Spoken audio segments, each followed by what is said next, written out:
Assalomu alaykum. Men bu fikrimni aytib o'tishim kerak. Odamlar qo'rqadi rahbarlar haqida ba'zilar gapirishga boshqaga, lekin men o'sha kam sonli bo'lsa ham konstitutsiyaga ishonadigan, uni qoidalaridan, qonundan, uni bergan huquqlardan foydalanishga harakat qiladigan kam sonli bo'lsa ham shunaqa odamlardan bittasiman. Men ishonaman shunga. Qanchalik qiyin bo'lmasin, shu qonun yo'lida u bergan erkin fikr bildirish kafolatidan foydalanib fikrimni aytishga.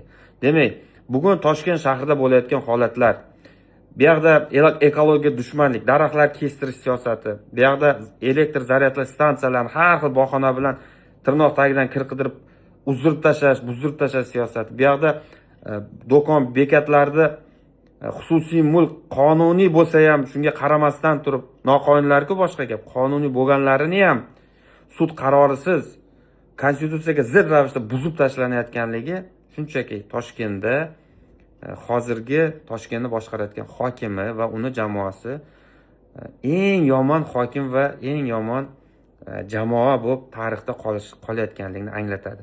Toshkent shu paytgacha bunchalik ko'p qonun buzar, konstitutsiya buzar hokimni ko'rmagan. Men esimni taniganimdan beri men ko'rmaganman. Odamlar Jahongir Ortiqxo'jayevdan ba'zan e'tiroz qilishib xafa bo'lishardi, norizo bo'lishardi, lekin shu inson ham xalq bilan muloqot qilar edi. Jurnalistlar bilan gaplashardi, qanchalik qiyin bo'lmasin. Savollarga javob berardi. Bu hokim hozir Toshkent hokimiyatini shunchaki bir prokuraturaga aylantirib qo'ydi. Qo'rqinchli idoraga. Faqat yangi soliq o'ylab topish, ko'chani toraytirib, chizib qo'yib, unga pul to'lanadigan narsa qilib qo'yish. Bu yoqda ko'chada mana do'konlarning nomi bo'lsa, uni olib tashlab, unga ham reklama sifatida pul berib qilish, undan soqqa ishlash. Endi uzrku mana shu dala bekatlarda ham buzdirib tashlayapti.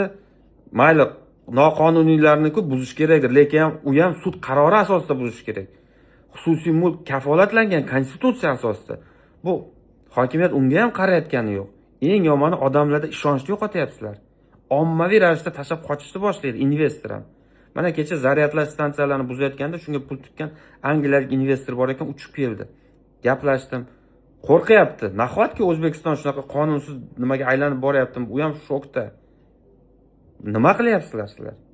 Mana tarixda bundan keyin ham mana kelajakda avlodlar reyting qilgan vaqtida eng ko'p odamlar norozi bo'lgan davr qaysi desa, Toshkent shahrida mana hozirgi hokimlik qilayotgan davr nazarda tutiladi.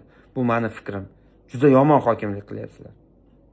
Prezidentni bergan ishonchidan foydalanib, prezident hokimlarga tegmalaring deb turib, bir ikkita idoralarga bergan topshiriqdan foydalanib, konstitutsiyani istagancha buzyapsizlar.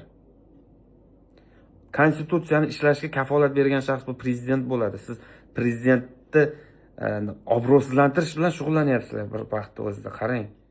Muhtaram hokim, o'rinbosarlar bilib qo'yinglar shuni. Hozir amaldasiz. Istaganingizcha zo'ravonlik qilishingiz mumkindir, lekin har bir ishingiz uchun vaqtga javob berasiz. Qolmaydi javob berishdan. Odamlarni qaqshatyapsiz. Kimdir qarg'aydi sizni, kimdir kuchi yetgani yozadi.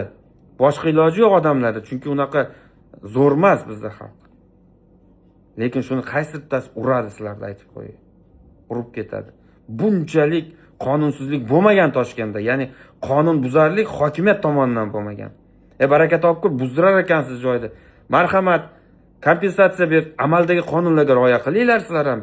Buzmayaptimi, noqonuniymi, asos yig'ingni sudga bering, sudda himoya qilsin ikkita tomon bir-birini pozitsiyasini. Kompensatsiya bering o'rniga o'rin. Keyin buzish kerak uni. Bu O'zbekiston qonunsiz davlat emas-ku, O'zbekistonni bandit davlatga o'xshab ko'rsatib beryapsizlar. Birinchi buni hokimiyat qilgandan keyin nima deb o'ylasin odamlar? Butun dunyoga sharmanda bo'lib bo'ldik-ku. Dunyoga o'zi hokimchalik sharmanda qilayotgan odam bo'lmayapti hozir.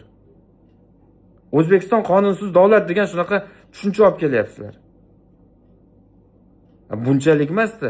Xalq foydasi uchun degan PR'da qilyapsiz. Balo ham xalq foydasiga emas-ku. Xalqni o'ylaganingizda ko'chalarni chizdirib qo'yib, shuni pul ishlaydigan soqqali tizim qilib qo'yarmidinglar? Tadbirkorlarni o'ylaganinglarda do'konni tepasidan yozuvga yopishib, shunga ham pul to'laysan deb shunaqa reklama eng past yo'ldan yurgan bo'larmidinglar?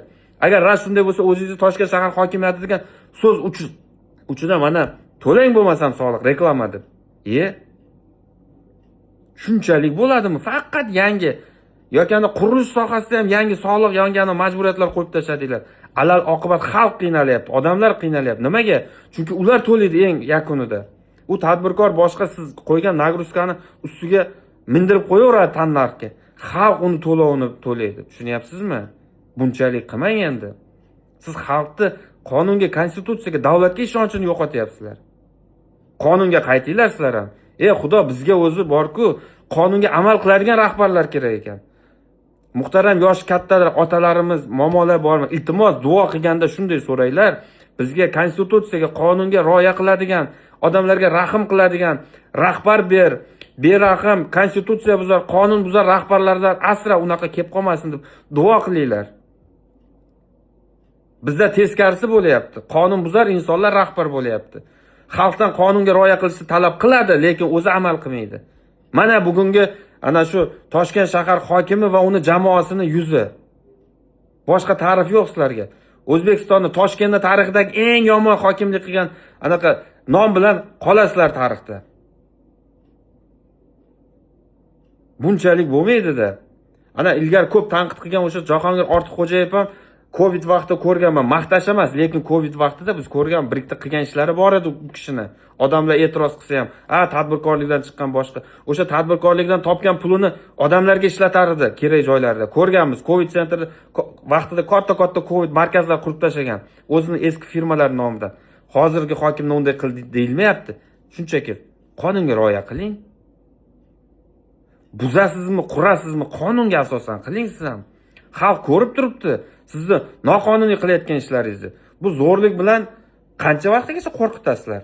Bilamiz, prokuratura, sud, boshqa hammasiga ta'sir ko'rsata olasizlar. Mana shu fikrim uchun meni ham xolasangiz bir narsalar qilishni o'ylab yurgansizlar. Qiling. Agar mana shu yuzingizga haqiqatni aytgani uchun jazolatish kerak bo'lsa, tayyormiz jazoga. Ko'zingizlar moy bosib qo'ygan. O'zingizdan podsho yasab olgansiz. Cheksiz ana feodal istagan huquqqa ega bo'l. Hatto qonun, konstitutsiyaga ko'ndalang qo'yib yuboryapsizlar. Konstitutsiyaning kafolatchisi prezident, siz prezidentni ishonch nimasiga ham bildirgan hurmatiga ham oyoq qo'yib yuboryapsizlar. Obro'sizlantiryapsizlar xalqning oldida. Qonunga qayting. Sizdan bor yo'g'i so'rayotganim shu. Qonuniy ishlang siz ham, iltimos. Xalqdan qolganlardan qonunga rioya qilishni so'rayapsiz-ku. Qo'lingizdagi kuch vositalaridan, imkoniyat, ma'muriy richaglarni dafqa qilish, buzishga sarflavermasdan qonun yo'lidan yuring. Ana shunda siz kuchli bo'lasiz. Siz juda ham zaif odam ekansizlar. Kuchsiz ekansizlar. Nimaga? Shuncha imkoniyat bo'lib turib, qonunga rioya qilmasdan zo'rlik yo'lidan ketyapsizlar. Istaganligini buzdiryapsizlar boshqa. Qonun bilan borib sudda kurashinglar. Qani kim haq ekan? Yo'q, u yo'ldan borilmaydi. Hamma silovoy strukturaga boshqa ishga solib, bostavay bo'lyapti. Ertaga ketasiz ham amaldan. Va Toshkentda tarixda eng yomon hokim bo'lgan degan nom bilan qolasiz. Meni fikrim shunaqa. Men bunchalik yomon hokimlik qilgan odamni bilmaganman shu paytgacha, ko'rmaganman. 23-yilda bahorida va'da beruvdingiz. Hozirgi hokim Toshkent eng ekologik, yaxshi, qulay shaharga aylantirib beraman deb. Qani va'da? Eng ekologik yomon hududga aylanib qoldi. Havosi iflos hududga aylanib qoldi. Allergik kasalliklar tarqagan hududga aylandi. Chirchiq bo'yini chiqindixona qildirib yotibsizlar. Daraxt kestirib yotibsizlar bu yoqda, zo'rlik qilib. U yoqdan, bu yoqdan dafqa qilib chiqartirib. Eng yaxshi daraxtzor joylarni berib o'rgansizlar ana. Qurilishga, boshqaga. Mana shunday hokim bo'lib qolasizlar tarixda. Qonunga qayting. O'zi hokimlar saylov tizimiga o'tishimiz kerak. O'tsak, o'shanda odamlar qonunga itoatkor rahbarlar kelishiga ana sababchi bo'lgan bo'lardi. Qonun buzarlar kelib qolyapti mamlaqa. Noroziman men shaxsan. Shaharda bo'layotgan elektr stansiyalarini bu yoqda zaryadlash, elektromobillarni ana shuncha qilayotgan islohotlarni rasvo qilyapsizlar, ularni buzdirib. Bu yoqda xususiy mulk daxlsizligi masalasida O'zbekiston o'sha bitta indikator bor. Xususiy mulk daxlsizligi dunyoda 139 ta davlat o'shanda baholansa, O'zbekiston 138-o'rinda turibdi. Mana shunday odamlar ham hissa qo'shyapti shunga. Mulk daxlsiz emas degan tushuncha olib kelyapsizlar. Bitta hokimga beradi, qonuniy qilib, kadastr qilib, bechorani inson tadbirkor ishoni pul tikib ishlatadi, keyingisi keladi uni noqonuniy buzdiradi. Bu banditlik-ku. O'zbekiston unday ko'rsatmaylar. Shuning uchun shu fikrimni aytib qo'yishim kerak. Eng pozor qilgan shaharni eng yomon hokim bo'lgan shunaqa nom bilan qolasizlar. Bu sizlarga berilgan baho. Bu meni fikrim, konstitutsiyada berilgan o'sha huquqdan kelib chiqib bildiradigan fikrim. Sizlarga maqtov qanchalik konstitutsiyaga, qonunga to'g'ri kelib o'zingizlarga yoqadi-ku, bu tanqidni ham qabul qilasiz endi. Salbiy bahoni ham. Va shunaqa ekologiyaga dushmanlik qilyapsizlar har tomonlama. Xalqni sabr kosasini to'ldirib yuboryapsizlar. Xalqdan, odamdan qonunga, konstitutsiyaga rioya qilish talab qilasizlar deb so'raysizlar, lekin o'zlari amal qilmasmish. Juda zo'r-ku bu.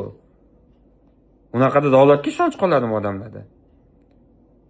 Bizni kuzatib turgan yoshi kattalar bo'lsa, yoshi kichkinami, hammanglardan meni iltimosim, so'rovim shu. Mana Ramazon vaqtlari, roza vaqtlari, undan keyin rozadan keyin ham o'tarmiz. Duo qilasizlar-ku, duo qilganda iltimos so'raylar. Bizga qonunlarga amal qiladigan hokimlar ber. Konstitutsiyani buzmaydigan, xalqni oyoq osti qilmaydigan, xalqni qaqshatmaydigan odamlar rahbar bo'lib kelishini so'rab duo qilinglar, iltimos.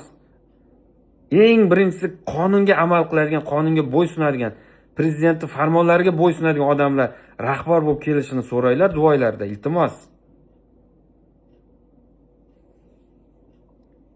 Shu kuzatib turganlardan qolganlarga insof bersin. Qachondir bizda ham mana shu qonunlarga bo'ysunadigan rahbarlar kelib qolar. Shu kunlarni kutib yashaymiz, umid qilamiz. Lekin biz qonun yo'lidan yurishda davom etamiz. Sog' bo'ling, salomat bo'ling. Aytayotgan gap va qilayotgan ish doim bir bo'lsin.